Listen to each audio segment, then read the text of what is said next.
soosu dinañ ko valoriser dem yóbbu ko banque mën ci am xaalis ñu mën leen defal ay prêt ñu fay mais nanguwuñu defal béykat yi ay titre foncier ñu nangoo defal titre foncier mooy ñu mel ne Babacar Ngom ñi nga xamante ne am nañu xaalis bu pare defal doy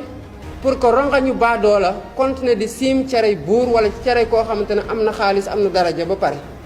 c'est fini tout ça parce que doomu béykat yi dootuñu seetaanati ñu di leen foqati seen suuf di ko jox kenn koo xamante dafa am alal ba pare c'est fini loolu dootul amati bu état bëggee solution na te accepter titrer les terres des paysans ku nekk mu jox la sa titre foncier ci sa suuf boo jaayee yaa xam boo demee yóbbu ko garantie banque ci prêt yaa xam bu fekkee ne da nga koy andi apport dans le cadre d'un projet d'agrobusiness yaa xam parce que ñi bëgg a béy yépp bu ñu amee alal tamit am na loo xamante ne mënuñu ko defar mënuñu ko def mënuñu ko dem uti ji feneen andi ko mooy suuf si fii la nekk ñi ko moom ku bëgg a béy tey suuf ngay ut mënuloo béy ci ndox mënuloo béy ci ngelaw kon ñi moom suuf si ñoom ñoo yore la valeur ou la ressource principale ku ko soxla nag ne béy nga bëgg a jëme war nga yéene ñooñu nga xamante ne bi suuf si nekkee àll kenn mënu fa béy seen maam yi ñoo jëloon semmeñ di gor garab par garab ba mu nekk àll bu mu nekk tey nit ñi mën faa dem gis ko mën faa béy tey. Une petite incursion par rapport à la prison damay sant yàlla d'ailleurs ci ni ma yóbboo kaso. ah bon. wallahi azim parce que man dama jàpp ne yàlla moo ma yóbbu kaso Macky Sall yóbbu ma kaso Macky Sall yàlla daf ko nattu rek jaarale ko ci moom mu mën tooñ am tamit lu ko metti mu jàpp ne noonu la ko mën a faje yàlla muur ay bëtam mu defal ñu xéewal parce que ab ji boo ko suulee ci nawet doo ko yàq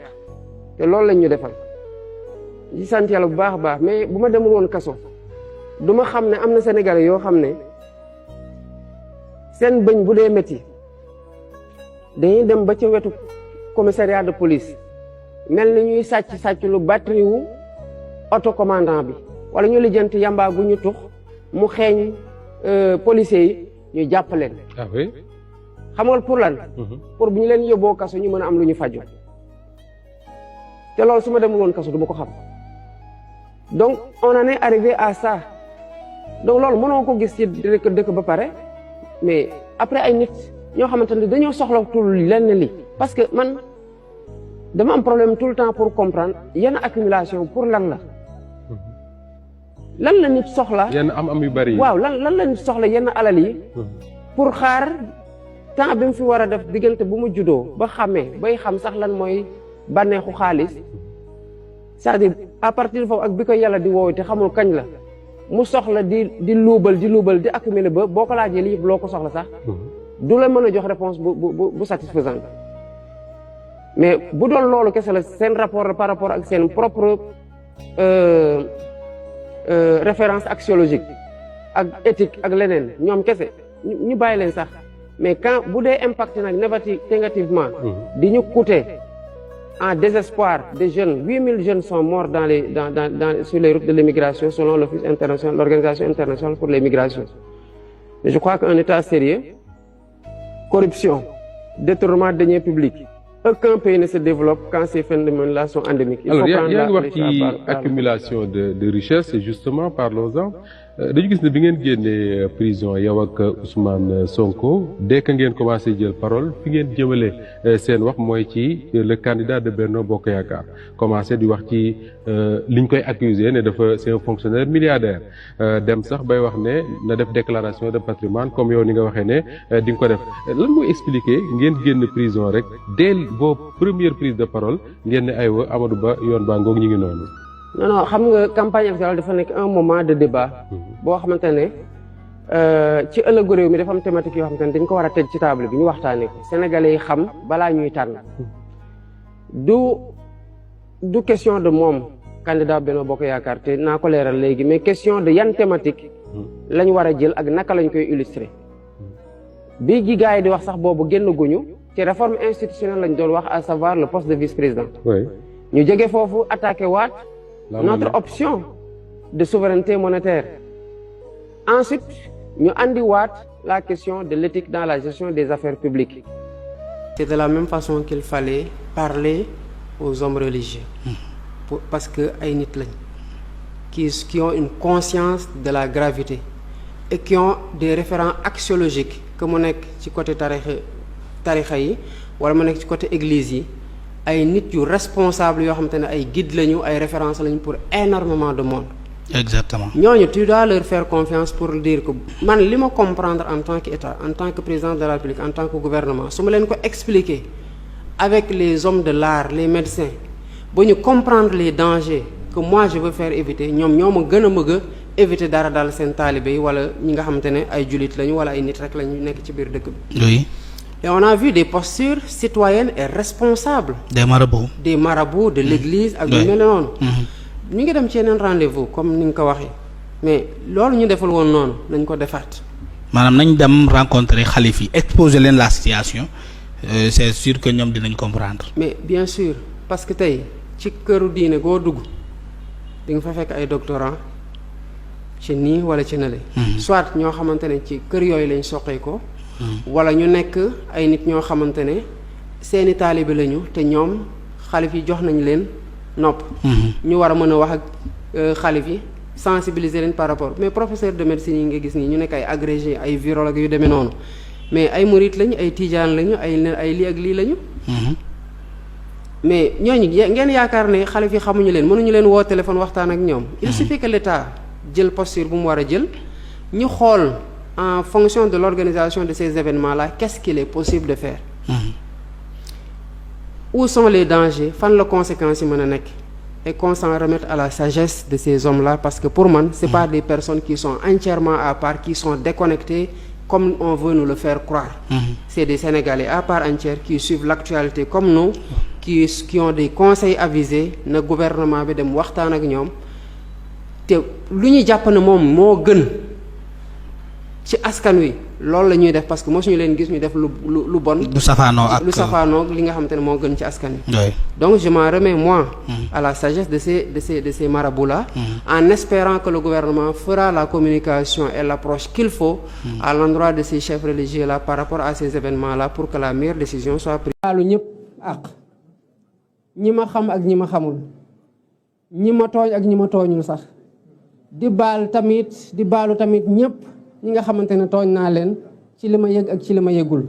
di baalu sax ñoo xamante ne tooñuguma leen te di ñaan yàlla mu boole ñun ñëpp baal salaamaaleykum wa rahmatullahi.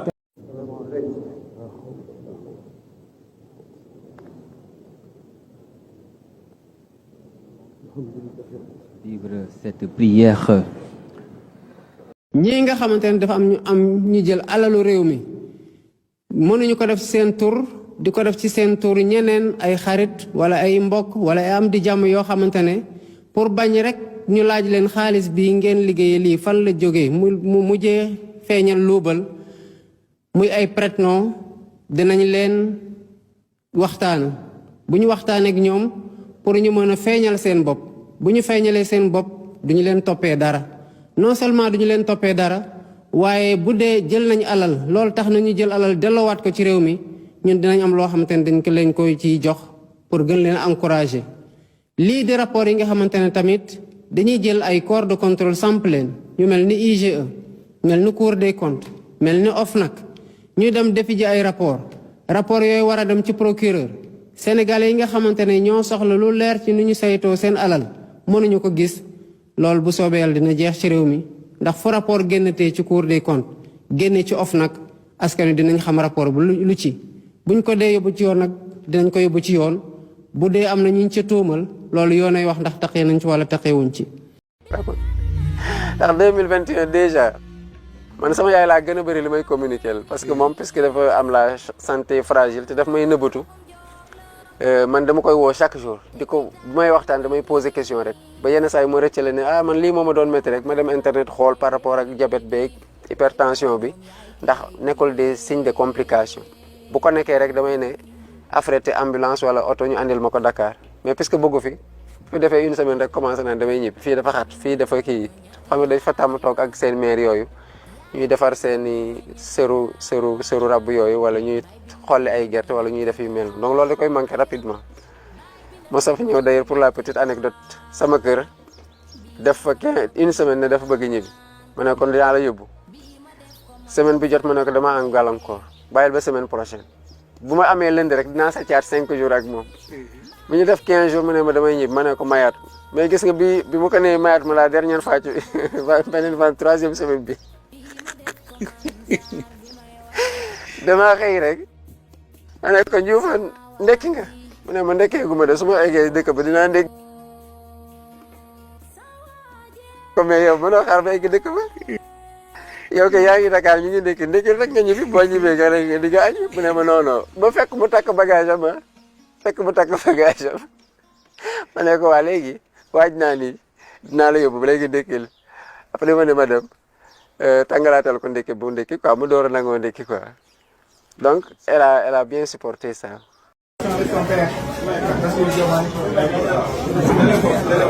Téléphone, s'il vous plaît.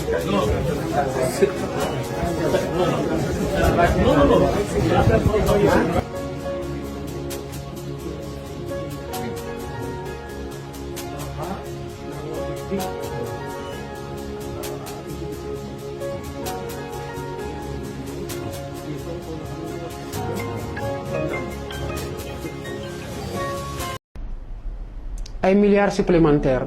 gaw ma ne dina yokk dara ci sa confort de vie boo ci xesee egg ci yenn niveau yi am na loo mënatul def wala boog loo waratul def ci bànneexu ci àdduna li war a nekk ñenn ñu mel ni Babacar Ngom ak ñi mel ni moom mooy naka ngay def bu boo fekkee ay ndool yoo xamante ne amuñu dara amoo sax droit bàyyi leen ni ñu nekkee li sa wareef mooy nga xool li waroon nekk tey la satisfaction morale de kenn koo xamante ne déparé nga ni ñu koy waxee 120% ak 60 000 nga dem ba yàlla wërsëgal la yenn yi ñu lay wax ne milliardaire nga léegi foog naa ne satisfaction yi du am ay milliards supplémentaires wala ay millions supplémentaires parce que quasiment du yokk dara ci sa qualité de vie surtout nag boo amee leneen loo xamante ne mu ngi continuer produire xaalis yàlla na barke yàlla na gën a fulu mais nooy dimbale doomu aadama yi wala boog nag boo leen mënul dimbale nga bàyyi leen seen yëf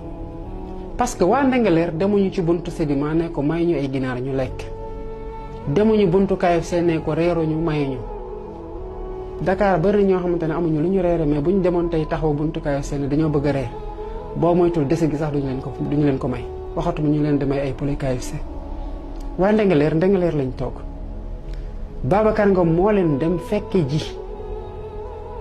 moo tax ñiy wax ne Babacar Ngom deful dara état moo def lépp dañoo xamul parce que bu fekkoon ne dafa introduire rek projet ak demande bëgg ne suuf laa bëgg ñu jox ko suuf ñu mën a wax mais yemul du noonu la demee bu ma defee loolu ba pare ñu ne ko lii toolu jàmbur la dafa dem ba Ndingler ne leen dama bëgg ñu bokk liggéey digge fa lu mu deful dinaa leen andil raaraan dinaa leen andil courant dinaa leen tabaxal école loolu tubaab moo ko def foofu moo tabax école tabax centre de santé tabax case des tout petits fàtte woon naa ko sax andi moulin à mil tabaxal leen boutique may leen tabaxal leen salle de réunion jox leen te continuer di jëflante ak ñoom Babacar deful loolu dafa ñëw ne leen seen tool yi laa soxla dige ñu ne ko suñu tool yi mayuñu la ko abaluñu la ko luyewuñu la ko jaayuñu la ko c'était clair net et précis bu ma génnee xaalisam dañ ko ne yóbbul sa xaalis suñu tool yi moo tax nga ñu koy jox soxlawuñ ko kon amul équivoque mosul am équivoque mais c'est que moom moo xam ne loolu ñii bañal nañ ko loolu te bëgg nañ téye seen suuf mu bàyyi leen foofu pendant que ñooñu jàppoon nañ ne seen suuf tere nañ ko et qu'ils ont été clairs avec lui la dem bàyyi leen foofu dem ci procédure ñee yëguñu dara mu dem am décret d'immatriculation am baayam ba am titre foncier delluwaat nag ne leen génn leen seen tool yi te dootoo leen fa duggati gas ay tranchées moo tax foofu la ñàkk humanité ñàkk yërmande ak ñàkk worma doomu aadama la nekk parce que moom dem na fa te li may ñaan ay sénégalais yu bari ñu ko mën pour ñu xam problème bi fan la toll bu leen ko seen jot mayee lillahi wa rasulihi. Sorry.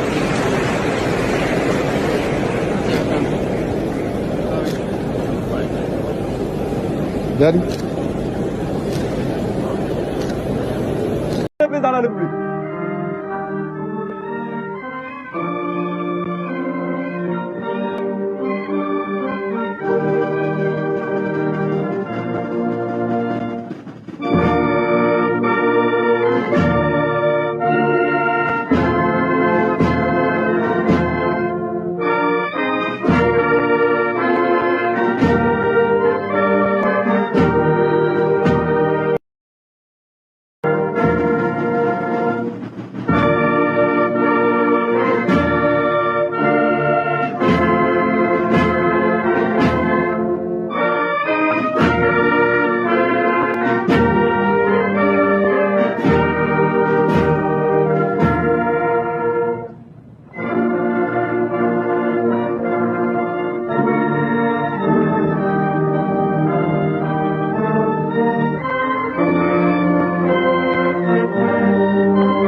ñaari njiit yi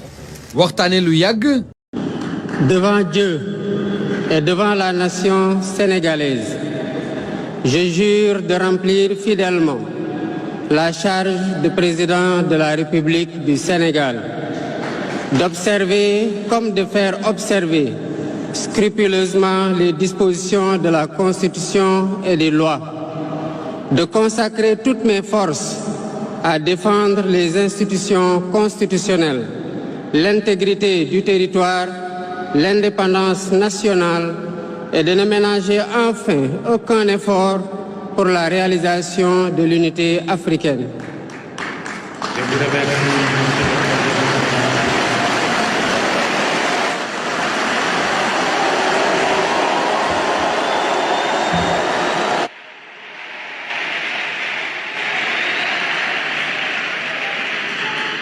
Monsieur, nous sommes au prix de vies perdues, de blessures irréversibles,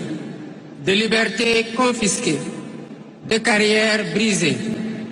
à démontrer à maintes occasions et dans des moments critiques son attachement à la paix et aux valeurs républicaines. En m'adressant à vous à ce jour, il me revient le douloureux souvenir des martyrs de la démocratie sénégalaise, des amputés, des blessés et des anciens prisonniers. Je garderai toujours à l'esprit les lourds sacrifices consentis afin de ne jamais vous décevoir. Hommage doit aussi être rendu à nos aînés qui se sont battus pour l'avènement de la démocratie sénégalaise. Ils ont posé les solides fondements d'une nation indépendante et d'un état de droit secoué par moments, mais toujours debout. Nous leur sommes redevables pour les valeurs de liberté, de justice et de progrès qu'ils nous ont données en héritage. C'est pourquoi il est essentiel que nous connaissions les succès et les échecs de nos dévanciers,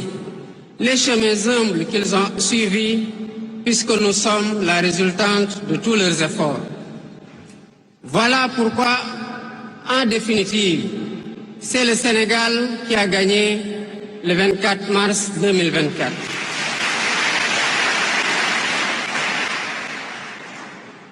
Je suis conscient que les résultats sortis des urnes expriment un profond désir de changement systémique. À travers mon élection,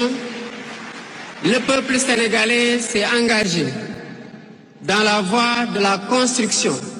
d'un Sénégal juste, d'un Sénégal prospère, dans une Afrique en progrès. Et dans cette œuvre de construction d'un Sénégal nouveau, Je travaillerai inlassablement à la préservation de la paix et à la cohésion nationale. Je garderai à l'esprit que notre ressource la plus précieuse demeure la stabilité de notre pays. Je mobiliserai les Sénégalais d'ici et de la diaspora autour d'un projet national fédérateur et orienté vers un futur serein. Je m'engage par la promotion du culte du travail, de l'éthique dans la gestion, de la discipline et de l'amour de la patrie à mettre résolument et durablement le Sénégal dans la voie du progrès économique et social.